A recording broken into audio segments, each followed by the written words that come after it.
নমস্কার সকলকে। আজকের পরবর্তী ব্লগটি নিয়ে আবারও চলে এসেছি। সকালে জামা কাপড় কেচে দিয়েছিলাম, সব শুকিয়ে গেছে, তুলে এনে রেখেছি। এবার মেয়েকে স্কুলে পাঠিয়ে এক এক করে সব জামা কাপড় গুছিয়ে নিচ্ছি।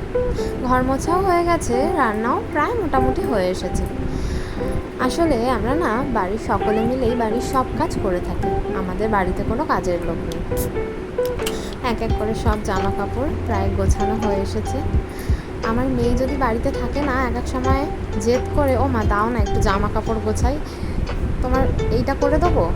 আমি বলি যে না করিস না, তাও এক এক সময় এইসব করে। যাই হোক, আমার মোটামুটি ঘর গোছানো কমপ্লিট। এই যে আমার বরের জন্য গামছা প্যান্ট রেডি করে রেখেছি, দোকান থেকে এসেই স্নান করতে যাবে, গামছা কই করে না হলে পাগল করে দেয়। আমার রান্নাও মোটামুটি কমপ্লিট হয়ে গেছে। চলো কী কী রান্না করেছি তোমাদেরকে একটু দেখিয়ে দিই।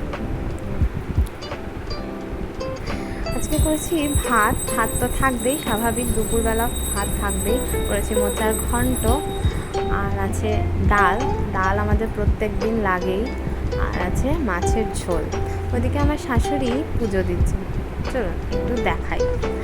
এই যে আমার শাশুড়ি সিংহাসন সাজানো হয়ে গেছে, মোটামুটি সুন্দর করে ফুল দিয়ে সাজিয়েছে, সেই ভোরবেলা ওঠে ফুল তোলে। এই যে ভগবানের জন্য ফল বানাচ্ছে, ভগবানকে ভোগ দেবে দেখে। আসলে ভগবানের এখন দুপুরের সেবার সময়, ভগবানকে ভোগ সাজিয়ে দেওয়া হয়ে গেছে, খুব সুন্দর করে সাজিয়ে দেন উনি। আচ্ছা, ভগবান তাহলে সেবা করুক। আজকে এই পর্যন্ত আপাতত এই ব্লগটি থাক। আপনাদের যদি পছন্দ হয়ে থাকে আমার ব্লগটি, তো অবশ্যই লাইক করবেন, কমেন্ট করবেন, শেয়ার করবেন, আর সাবস্ক্রাইব করতে ভুলবেন না।